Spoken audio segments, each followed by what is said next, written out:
Welcome to the Six Figure Creative Podcast. I am your host, Brian Hood. If this is your first time listening to the show, welcome. Thank you for giving us a chance. On this show, we try to take inspiration from all the different industries in our creative field, talk to different people in different industries, and see what they're doing that we can bring to our world. It doesn't matter if you're photography, videography, graphic design, you're in music production, anything that is a creative service you're offering as a freelancer, you will likely take something away that you can bring back to your business directly to help you grow, to help you make more money, and ultimately make a living doing what you love, preferably without selling your soul and feeling gross in the process. So today we have a wonderful conversation with a photographer named Annemie Tonken.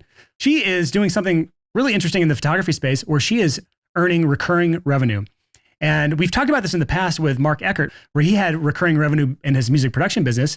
And this is the first time I've had somebody in the photography space doing this. And she has not just done this, she's perfected this, I think. She is bringing in over 6 figures a year with 5 to 6 hours per week of work. As a photographer, I think if you're listening right now, you know how hard that is to do. And 75% of that, at least from the math I did on this, I may be a little off, 75% of her income is 100% recurring. It is every single month, people are paying her. And I think no matter what space you're in, you need to hear this interview because there's likely some way you can take her model, what she's doing in her photography space, and bring it directly to what you're doing, whether you are in video, in audio, music, whatever it is you're doing, design, copywriting, there's some way you can take this and directly create what we call automatic income or automatic customers.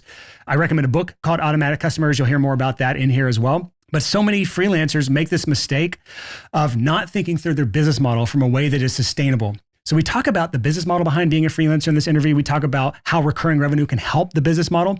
And if you get this wrong, you're going to probably do what most freelancers and specifically photographers, what we talk about in this, but most freelancers do. They start out, they realize how hard it is because they've picked the wrong business model, the wrong pricing model. They're not making enough per client in order to have a sustainable business.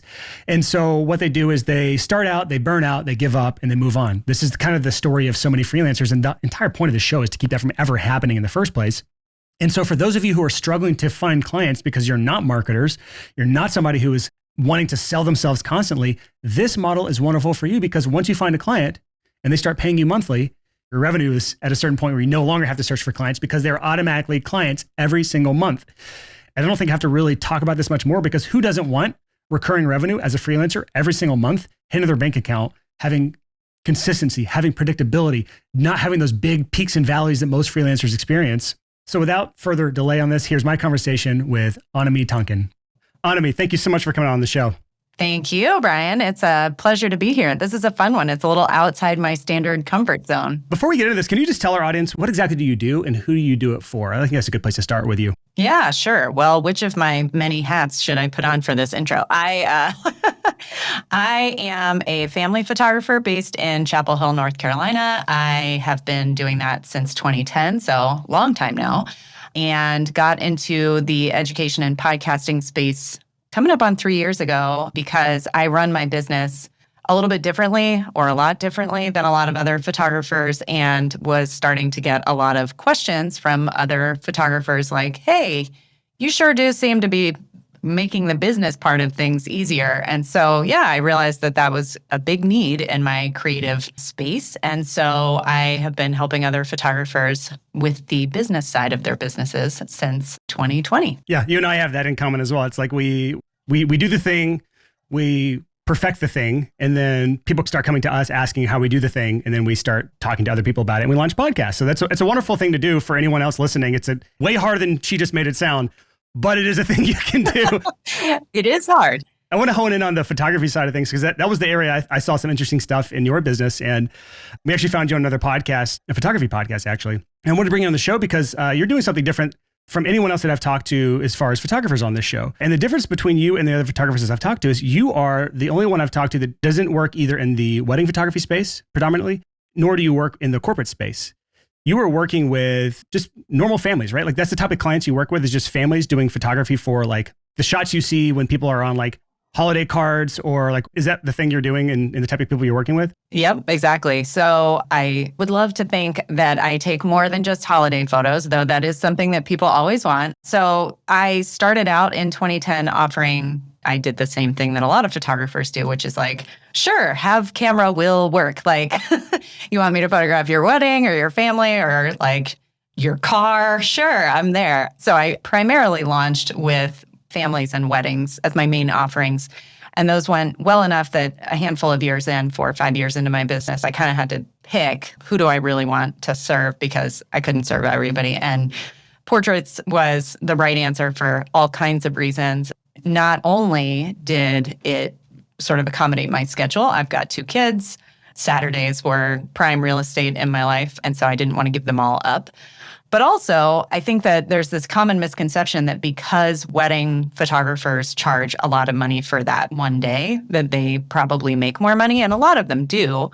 But I had sort of gotten pretty smart about the way that I had streamlined my workflow and everything else. And so for a 1-hour family session or a 90 minutes family session, I was making a lot more per hour than I was with my wedding clients. So that was the obvious decision to go in that direction. And that was what I did many years ago.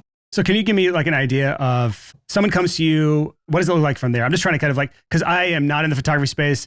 I don't think I've ever even worked with a professional photographer outside of my past life, which we don't talk about on the show as much, but my touring life, I used to be in a metalcore band. Everyone in my band except me had tattoos and stretched ears. I somehow escaped that lifestyle visually. If my editor can find this, it'll be on our show notes at sixfigurecreative.com/223. There will be some photos of me in a lineup with a bunch of other band dudes looking way too mad, or depending on the phase of life we are in, maybe way too happy. Just depends. It's very confusing. Just go to the show notes and you'll see the photos if we can find them. Continue on. Sorry to sidetrack us here. I'm looking forward to stalking those photos. I definitely am not aiming to make people look mad in my photos, but there is a big market for it and kind of bigger all the time. I feel like social media has increased people's appetites for photography of all kinds, but certainly they want the part of their lives where they've got babies and little kids kind of well documented, which is wonderful. I mean, I think probably most of us would love to have that kind of record lying around as adults. And I've got the same thing everybody else has, which is like the occasional Olin Mills photo, like awkwardly sitting in front of a background. And so we try and provide something different from that. Going back to like the difference between you and some of the other people that we've had on the show is if you're in the corporate space, the photography that you're doing is usually directly tied to profits in some way. The company is trying to make money in some way, shape, or form off the photos you take. In the wedding photography space, the reason you can charge so much is because it's a huge moment in their life and budgets kind of just go out the window at that point. People overpay significantly for one service that they may not otherwise pay the same amount for. But you're working with people that are trying to capture a snapshot in time for that family. There's no profit in mind for the client. There's no massive corporate budget backing it. You're working with normal American families who have day jobs usually. And I think it's intriguing because it kind of takes away a lot of excuses around that I see around a lot of, not just photographies, but this is kind of in some other spaces in freelancing where if you're not working in the corporate space or you're not working in the wedding space in photography world, you can't make a viable business out of it. And I've seen a few spaces that they make this work. I just wonder, like, if someone is sitting in their home right now, they've got a camera, like, how can they stand out from all the other people trying to make this work in the space? Because like that's got to be one of the most saturated markets in freelancing is the photography space. Everyone has a camera. Everyone with a camera that I know wants to make this work either on the side. And I've seen people that are really good at this still not making it work. So I think that's one of the things that you do talk about on your podcast a lot is the business part is just as important as the skills part. Amen to that. Yeah. So that is kind of the trick with photography is that the barrier to entry is like zero. I just placed my order for the brand new iPhone and I laugh all the time. It's like the camera technology, even from the time that I started in 2010, has come so far. I have met fully professional photographers who've been in business for a while who then I'll bring something technical up and they don't even know what I'm talking about. Like you really don't have to know all that much about the tool that you're using. Now we could get into a whole argument about like you should know, and I totally support that. But the tech and the fact that like you can put up a gorgeous website with zero knowledge, for very, very little money means that the space is hugely crowded. In the family space, there's sort of this, it tends not to be a particularly flattering thing that people will be like, oh, whatever, that mom with a camera. And I rail against that as don't knock it. That does not mean that that person isn't highly talented and capable and all these other things. And a lot of times people they're on maternity leave or they're at home and they've got a camera and they've got a cute kid that they love. And the next thing you know, they start to get really good at it. And many, many businesses have been built that way. My own was built that way. But what you do get is a whole lot of people entering that space who have absolutely no business knowledge whatsoever and almost have this reflexive, I'm not into business. I love what I do. I mean, you've got it on your wall here. Like, it takes more than passion. Those people tend to flame out really quickly because they end up finding out pretty soon that like they're working hard. I say all the time, if somebody gives you $1 to do a job, that changes the whole dynamic. Like, if you're taking photos for a friend, they're going to tell you how great it is and they love it so much and da-da-da. The minute that you charge them anything, you're in business and people have complaints, they have expectations. Your time is not your time, your artistic direction. You have to like struggle to control that. So yeah, I sort of see my job as an educator as finding those people who are at that kind of transition point where they say, I don't want to do this anymore if I'm not going to be able to make it a viable business, but I have no idea what to do. And the people who are willing to kind of push through that difficult spot, it can be done, but you have to be intentional about it. There's a concept, or I guess I call it a KPI, I like to talk about on this podcast as of recently. This is something I've just started talking more and more about, is the KPI for average annual client income, something like that. I forget what it is, but like how much a client is worth to you in a year. I think that's a good metric to land on for a lot of people, because if you have a recurring revenue product or some sort of recurring income, it takes that into account. If you have like a one and done thing, like a wedding photographer or a wedding videographer, it takes that into account. But how much is one client worth to you in a year?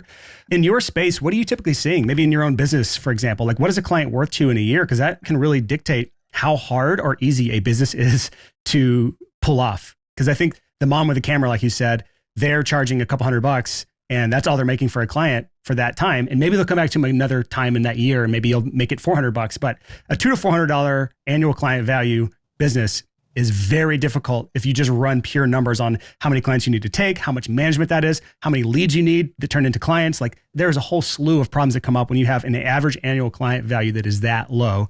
AACV, that's the metric. And anyone trying to figure that out, just take your entire annual revenue and divide it by the amount of clients you had. That's the number.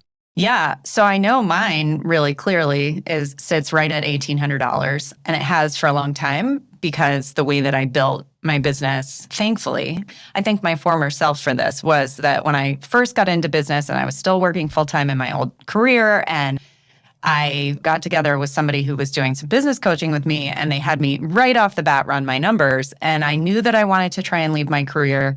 And the number that I saw scared me because at the time I was like, no one would pay that amount of money for family photos every year.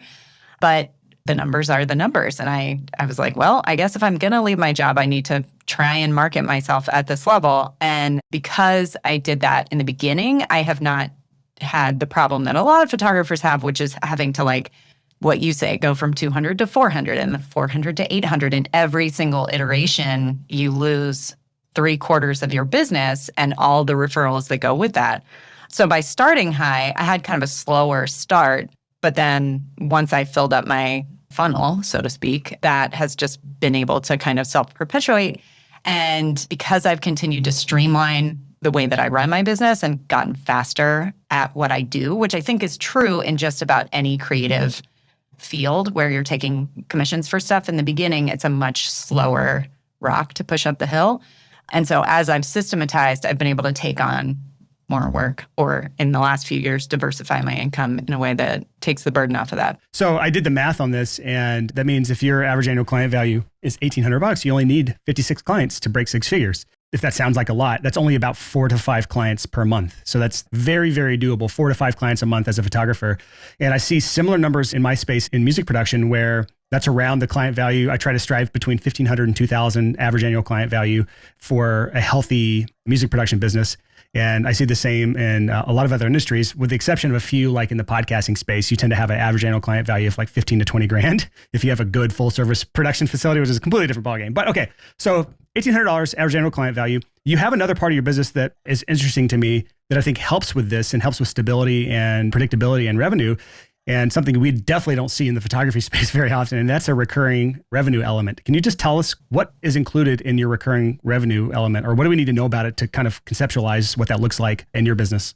Sure. Can I give you a tiny backstory on how that came to be? Please, because it's in my outline, is to ask you how you came up with this idea for recurring revenue. So you're just answering a question ahead of time. I was going to say, I think that it makes sense to go there because basically I was doing what I think a lot of creative freelancers do, which was, I did have recurring revenue from clients who wanted to document their families over time. But over and over and over again, I had people saying to me like, oh, I meant to call you last year, but life got in the way. To your point from before, most of my clients are dual income families. They're professionals. They have $2,000 to spend on family photos, but they're not living in a castle somewhere. And so I would see them every couple of years. And I was like, well, call me next year. We'll do this again.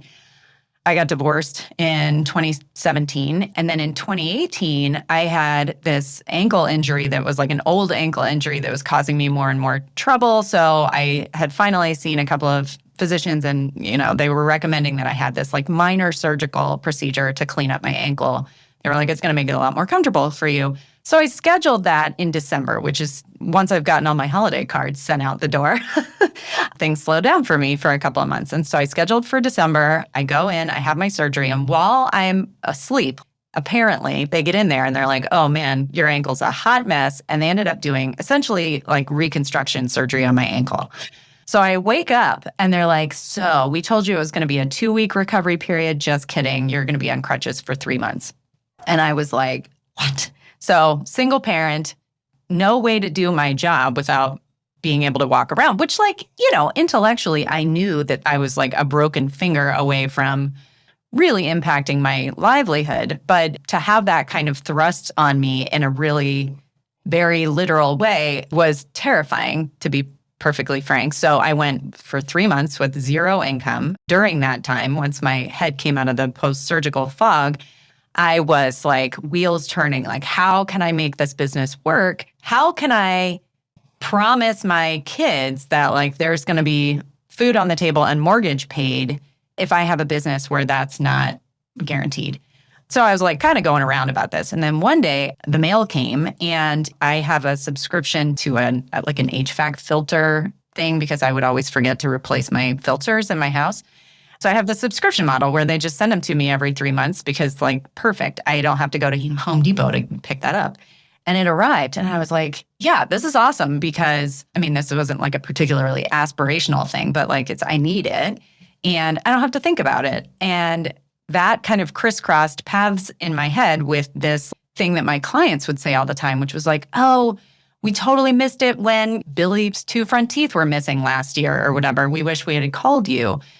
That was in February of 2019. And so in August of 2019, I launched what I call my yearbook club for my portrait clients, which is where they sign up to have annual family sessions with me. And I have built a whole bunch of perks into it. They get first crack at my calendar. So if it's the busy fall season, they get to pick their spots first. Same thing in the spring. So those are kind of my 2 big times. They pay essentially what they would normally pay for my services, but they are paying it in monthly installments over the course of a year. An $1,800 line item on your credit card statement is a much bigger thing than like $110 a month. Then that just blends in with Target and the grocery store bill. And I go to them and I say, hey, it's time to schedule. And they can self-schedule. It's all very automated. They get what they want. They get all the images. And it means to me that every year in August, when I have my little open enrollment period, I know for sure that I am guaranteed several $1,000s a month, which covers all my bills, my mortgage, whatever. That came into really stark relief for me 6 months later, 9 months later, when the pandemic hit. And every photographer I knew was like, I can't work, I can't make any money. My statement would pop up every month with like, all your money came in. So that has now been running for 4 or 5 years. It has been an amazing stabilizer in my business. Recurring revenue, I try and fill about 60 to 70% of what I want for the year. So I have about 42 families in my membership. And then the balance, makes my marketing job a lot easier because I only have to find 10 or 15 clients a year who want to hire me who are new. That's amazing. So I have a bunch to unpack there. I did have one question that popped up during that whole story that's kind of off topic. You said you'd been divorced and then you had the surgery and then you were out of work for 3 months. Did you have to pay the surgery out of pocket? Like, I think as freelancers, one of our biggest struggles is finding good insurance. So can you give some details? I mean, it wasn't a fun bill to pay. I have what is essentially catastrophic insurance coverage. So I think my deductible is around $7,000. And I have an HSA, so I had been feeding that. But I have a good rate on my insurance because my business is set up as an S Corp, so I have corporate insurance, even though it's just me. Thankfully, I had been saving for that, and I had money in the bank saving for those 3 months. I wasn't anticipating on spending all that money, but I guess that's what it's there for. And yeah, so it was no fun. Anybody who's ever had to deal with insurance stuff knows that it is a huge pain in the butt, but you're glad you have it when you need it. Gotta love the American healthcare system. Wonderful for freelancers. Well, I'm gonna have to get your CPA on here to talk about the S Corp thing for photographers, because I think that's an interesting angle we haven't talked about. All right, so let's get back into the actual recurring revenue model, because this is interesting. And if you've listened to the show before, you've probably heard us talk to Mark Eckert, my recurring co-host on the show, talk about it with his previous business. We've had a few other people on the show talk about their recurring revenue models, but you're the first photographer, I believe, to my memory, that's talked about recurring revenue, especially outside of the corporate space. So around $150 a month is what each person is paying. You don't have to give out specific numbers, but that's kind of what my math is telling me in my head. So what is the process of someone finding you and then paying for this service? Do they usually book one session and then you sell them on to this recurring service? Do they just book the recurring thing the first time? Like, how does this typically work? Yeah, those are great questions. So it is funny. When I created this, or when I came up with this idea, of course, the first thing I did was hop onto Google and be like, well, what other photographers are doing this? Because when you have kind of an out-of-the-box idea, you kind of want to validate that with like, oh, no, other people are doing this. It makes sense. I was like, this seems like a great idea. What's wrong with my idea? But I couldn't find anybody. Like, I was like, this is weird. It doesn't seem like it would be that hard to set up. Why isn't anybody else doing this? But nobody was. And so it did take me several months to kind of think through all the different pieces of it. I talked to my lawyer and had her draw up a new contract for it, because there are some questions like, well, what if somebody books their session 3 months into paying for 12 months and then they ghost you? So I did a bunch of research. There was also some like technical stuff. I had never set anybody up on a payment plan like that was recurring. I had to build out some of those pieces of it. But other than that, I mean, it really is a pretty straightforward, simple model. You are correct. I basically take what I would normally make with a client, divide that up. But what I did, and this kind of goes to my sales brain, I am a super geek when it comes to reading books and all that sort of stuff about business and like how, the psychology of sales and all that. So I created kind of a no-brainer offer. I love making it so that people are like, well, of course I'm going to sign up for that thing. It makes so much more sense, but then still making it possible for me to make the same amount of money or more. So it kind of tops out around that $150 a month. I think now it's $160 a month is my top tier, but I have a few tiers. And what I always think about and what I always teach is, when you make something that much easier on yourself, where you're not having to chase that client, you're not having to educate that client, because when they work with you over and over again, like, they know what to expect, they know what to do, you can charge a little bit less because it's so much easier for you. So I don't take new clients directly into my membership, and I would never recommend that people do when you're working with a model like this, because I mean, I'm sure it's true for you as well. I don't want to put myself into like a long-term relationship with somebody who it turns out I really don't like working with, or it's just not a good fit. That's why we have an engagement period before we get married, typically. Exactly. So I bring people in using my standard photography model, but I do tease that I have this membership because since it is unusual, it's not unique anymore because I run around telling other photographers to do it, but because it's unusual, people will find that on my website and be like, oh, I want to talk more about that. That's really interesting. It's an aspirational goal, right? Like, I paint this picture for people where you're going to have an entire shelf on your bookcase with albums showcasing every year of your kids' growth that are gorgeous. They all have the same kind of photographer's look to them and everything else. And you're going to be able to do this without even having to think about it. Like, it's just going to, every year you're going to have your session. So that's a really powerful marketing tool, to be perfectly honest. But when I first bring them in, I say, but you need to figure out whether working with me is the right move for you. Of course, I'm doing that on the other side too. So we have a standard session that they end up paying more for. And then afterward, if it is a good fit, then I invite them into that membership. And then it feels like, oh, I'm in this club. It's exclusive. I don't play the exclusivity card too hard. But it does feel that way, I think, a little bit. Alex Hormozi, he's got a book called $100 Million Offers, and the subtitle is How to Make Offers So Good People Feel Stupid Saying No, which is kind of what you're doing here. And he has a thing that he says, make the upsell the downsell, or something like that. And the way that works and what he talks about is exactly what you're doing here. It's where you take a service and you charge a fair amount up front, which for you would probably be $1,800 or more is what it sounds like for the first time they work with you. And then when you give them the upsell, which is the higher value thing, bringing their lifetime value up significantly, it actually feels significantly cheaper because you're paying on this monthly payment. So instead of $1,800 or $2,000 or whatever you're charging them up front, you're saying, you can have this every single year or every season or whatever for just $150 a month or whatever tier they pick. And it feels like a downsell when it's actually an upsell. So if anyone's not following, just go follow Alex Hormozi. He's a brilliant guy. I don't know if you follow him at all.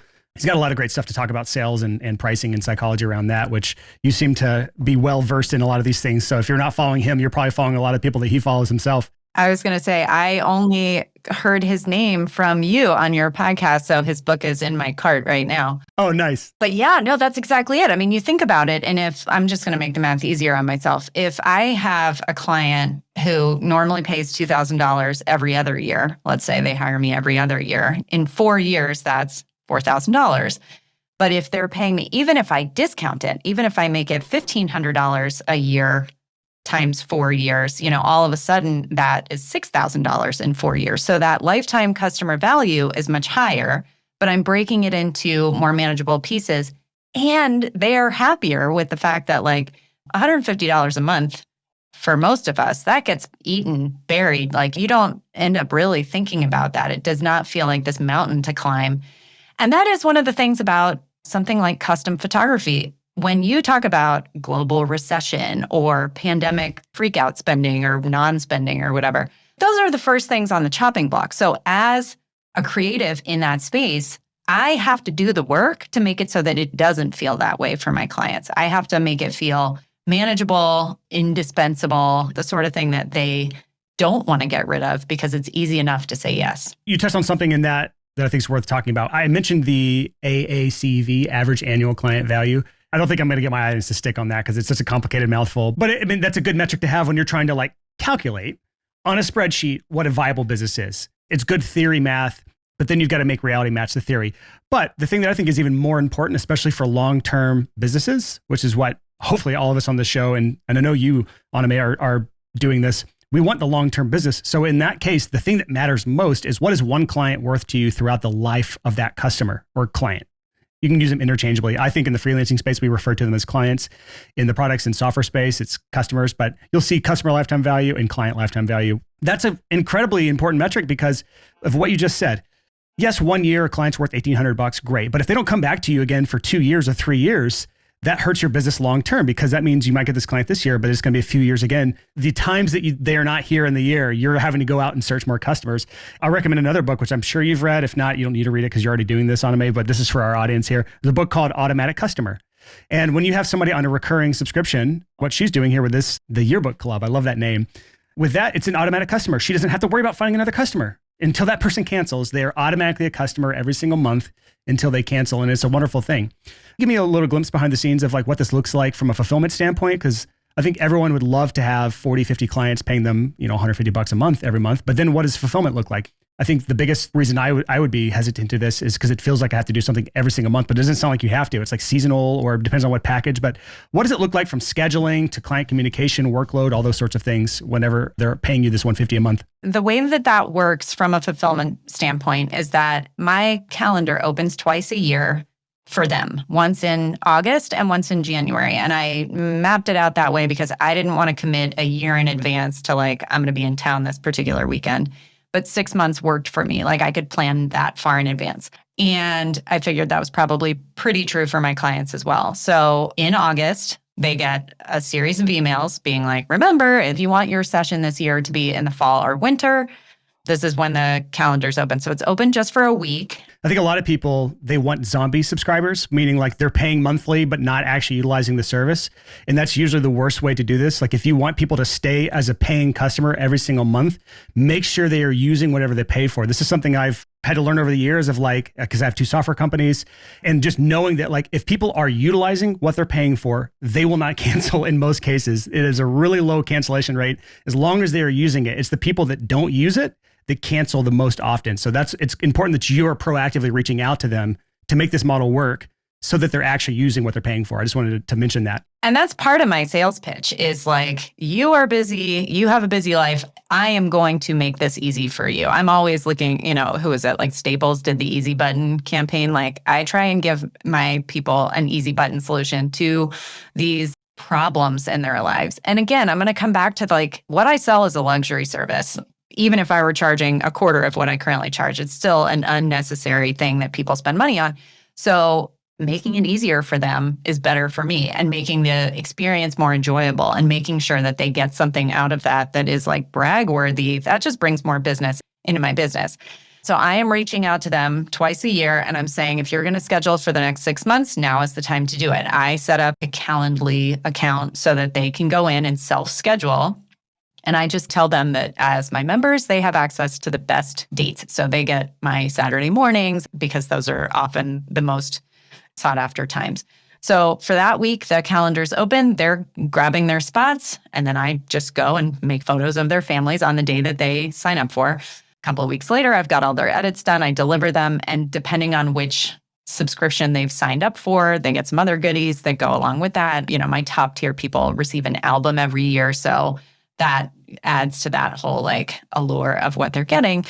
Other than that, I try and make it really easy. Like I market myself specifically to busy families. And part of what I'm offering is I'm going to make this really, really easy for you. You're going to get all the stuff that you want without having to like have a bunch of meetings with me and stuff like that, which of course helps me too.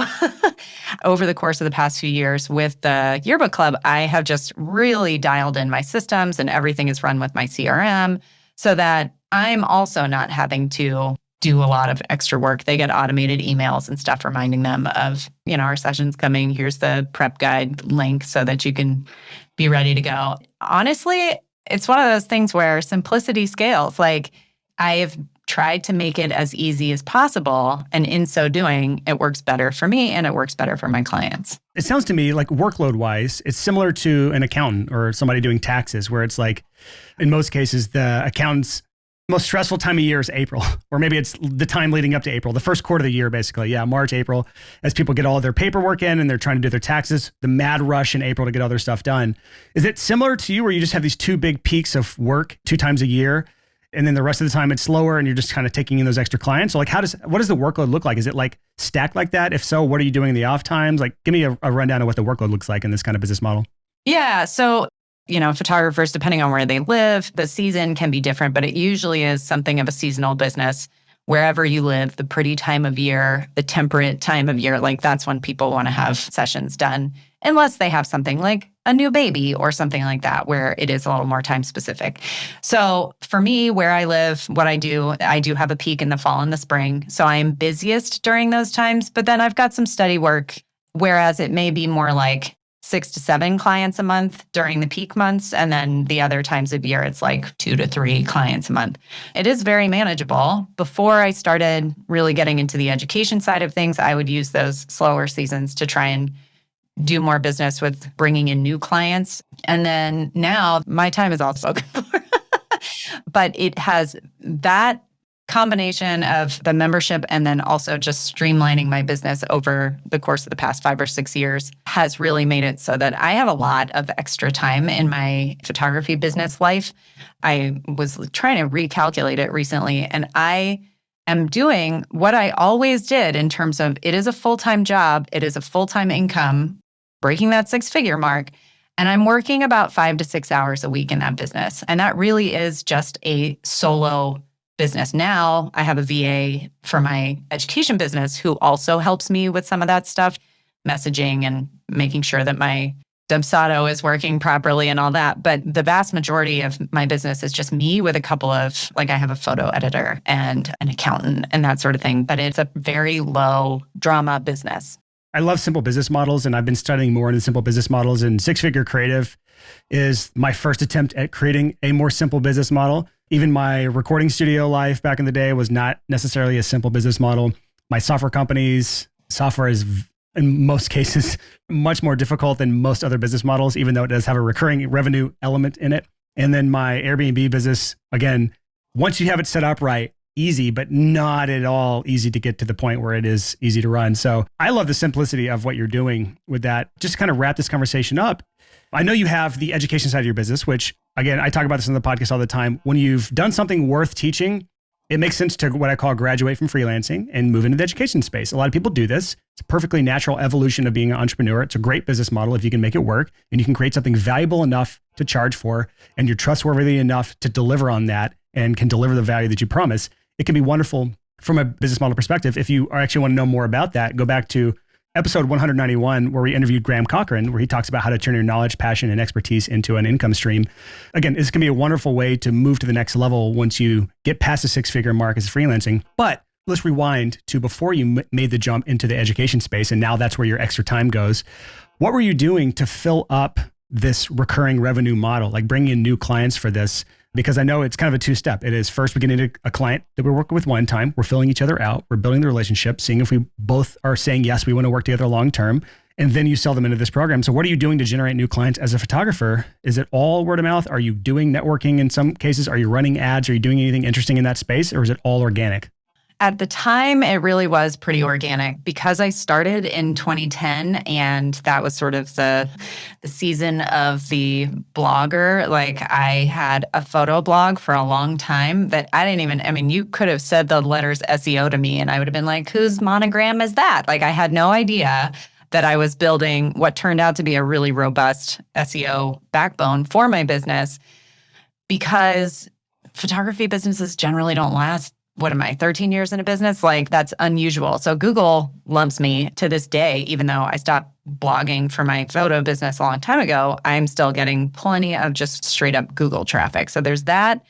I've won some awards. I have clients who are referring me to other people. And when you only have to fill up 50 or 60 spots a year, once you get the ball rolling, it's not that hard. Now, because I'm educating photographers, we talk a lot about marketing and filling up the hopper, so to speak, with a bunch of qualified leads. And there's a million different ways to accomplish that. But as with everything, consistency, trying to take 20 steps in one direction instead of one step in 20 directions, like it's hard as a creative to keep your eyes on the ball. We get distracted. We get excited by all the bright, shiny objects. And so creating a plan, sticking to the plan, being consistent, all the unsexy things, those are my best advice. And just looking at it as a long game. Yeah, eat more kale, exercise, work out regularly, and you too can have a six-pack. I get it. It sucks to hear this stuff, but it's like, sometimes the best advice is the same stuff we've heard a million times. No one wants to hear it. No one wants to do it. But that's the reality of being a business owner. You've made it 13 years now because you are doing the boring, basic stuff. I'll go back to an Alex Hormozi quote because that's who my favorite entrepreneur is right now. If you haven't figured that out, I'm going to butcher this, but this is the essential spirit of the quote. The experts never don't do the basics. The best people, the top of the top, always do the basics. They never don't do the basics. He says it in the double negative like that, which I kind of like that more. And I think the reason most photographers probably don't survive anywhere close to as long as you have is because they don't have anywhere near what I would consider a sustainable business model. They're charging those $200 or $300 fees. That's all they're collecting. They burn out because they're trying to race to the bottom of their prices because they can't figure out any other way to make it work. I mean, having a recurring revenue element in place from the beginning, I think is a brilliant thing to do if you can make that work. How long into your career was it before you actually implemented that? And would you recommend doing that at the very beginning? Because I don't think you did at the very beginning. I did not do it at the very beginning. I mean, subscriptions have also come a long way just in the regular world. 2010 was not a subscriber economy. No. I mean, that was when somebody was like, are you getting these cool red envelopes in your mailbox? Netflix, for those who are not following along. Yeah, sorry, old school. I was a Netflix subscriber for DVDs. Yeah, same. And actually, Netflix is like the perfect example of a business model that was great when it started, but did not rest on its laurels. Like this is a business that has evolved with the times and kind of ahead of the time. And I think that I know on your podcast, you talk a lot about using other outside businesses to inspire our own business practices. It is so easy, tempting, I don't know what to say, to just look around at the people who you're kind of competing with and try and copy or like maybe tweak a little bit what they're doing. And the best thing you can do is just turn 180 degrees around and be like, nope, what else is working out there? And how can I apply that to my business? Which is fun because it's its own creative exercise. I call that, and this is tongue in cheek, and I'm from Alabama, so I can say this, but we call that the Inbred Business. Yeah. That episode came out September 13th, episode 217. And it's the case study of the solo freelancer earning $1 million per year. Listen to that episode if you want to hear more on like not being an inbred business, but it's taking these outside inspirations from these other people. Like I'm listening right now and I have no experience in photography. I don't have any interest in launching a photography business. And most of our listeners, from what I gather, are not photographers, but I can see a dozen industries and spaces where the recurring revenue model could absolutely work. We've seen it work in the music production space. You're probably not going to make it work in the wedding photography space. I can't think of that really being a viable business model, but there are plenty of ways to do this. I saw this on your site. You said this can be adapted for any type of portrait, film, or brand client who wants or needs updated content on a regular basis. And like myself, I am, for lack of a better term, an influencer. It's a stupid term. It's a broad catch-all, but I think I am the worst about having professional photos done for me. So if a photographer in the Nashville area wants to pitch me on getting updated brand photos on a regular basis with a subscription, I'm game. Send me a cold email, send me a DM on Instagram. I don't care, but it could work in a lot of different spaces and it doesn't have to be families. You can tie it back to businesses like mine who need photos on a regular basis for updated content. So just some food for thought there. So if anyone wants to connect with you or take the next step, I know you have courses, you have a podcast of your own, which is wonderful from the episodes I heard and from just browsing through your backlog. Where do you want to send our listeners now? Thanks. Yeah, the podcast would probably be the right place to go. Podcast is called This Can't Be That Hard. Not to go back too far, but you were talking about how the people who are successful in business, it's like they're doing the basics. But we do tend to, at the beginning of our businesses, complicate. And it takes a while to get to the point where you're like, oh, this is my simple path. You can try and copy somebody else's simple path, but you're almost definitely going to overcomplicate your business in the beginning. And I have re-experienced that as an educator now. A lot of my tools that I have to use and the way that I spread my message. Like I've always been a local business and now I'm trying to market myself to people all over the country and all over the world. And it's a whole different ballgame. And so I have, in these first few years, really, in some ways, overcomplicated it. And now I'm getting to the point where I'm like, I see the clearer path. So if you're in that place where it feels complicated and you're like, this can't be that hard, which is where the podcast name came from, just know that it is a process getting there. And it does take a little bit of time, but that's what you should be aiming for. If you can constantly be asking yourself that like famous question, like, what if this were simple? How can I make this easier? That's great. Well, thank you so much for coming on the show. And I'm sure we'll have you back on the show at some point. Well, I'm looking forward to trading spots as well, because I feel like this is exactly the kind of cross-pollination that I think opens everybody's minds a little bit. So I love it. Thanks for having me. Thank you, Annemie.